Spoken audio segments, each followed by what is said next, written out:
Today we're going to analyze Netflix and see whether right now is a good time to invest in the company for the long term.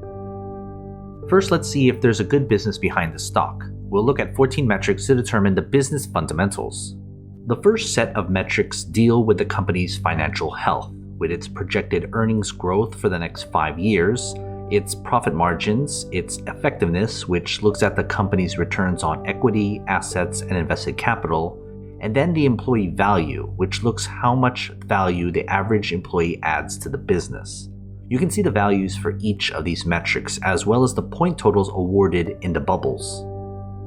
The next set of metrics looks at the investment opportunity afforded to shareholders. Here we get the dividend yield, its payout ratio, which is how much of the company's earnings are going out to pay shareholders, and the cash and cash equivalent the company has in order to pay dividends, reinvest, and off the debts it has on its books. Again, you can see the values for each metric as well as the points given for each. This third set of metrics deals with the valuation of the company's stock based on its business. Think of the P ratio as a measure of speculation around the stock. We want them low. The PEG ratio adds earnings growth with the PE ratio. Then, the 200-day simple moving average is the average stock price over that period. We want that low because it means we have a cheaper stock price. And then, short float is basically how bearish other investors think of the stock. For these 4 metrics, we want the values to be as low as possible. That will give us a higher point total within the bubbles. And the fourth set of metrics look into other relevant data. First is the stock's performance over a set period of time. Usually it's 10 years, but if the stock doesn't go that far back, we go with the earliest data up to 10 years. The quick ratio is basically how easy it is for the business to pay off its short-term obligations. We want that high so that it's easy to get rid of those debts.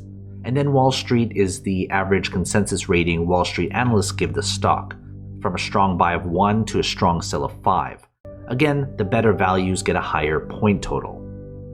Adding everything together, we divide the points awarded by the maximum points possible, which is 70. That gives us the business grade for the company.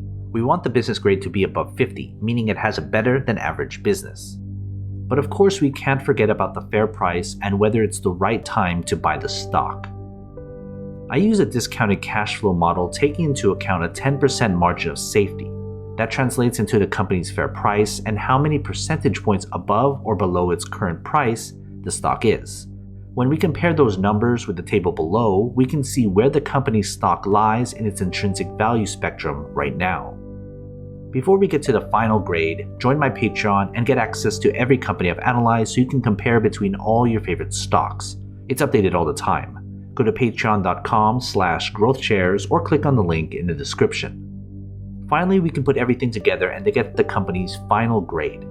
Adding the business grade and the fair price grade, we can see here the company's final grade. Anything less than 50 means it's not a good long-term investment. A final grade above 50 means it would make a good long-term investment if you bought the stock right now. So what are your thoughts? Are you going to invest? If you do, invest wisely, and as always, take care of your money.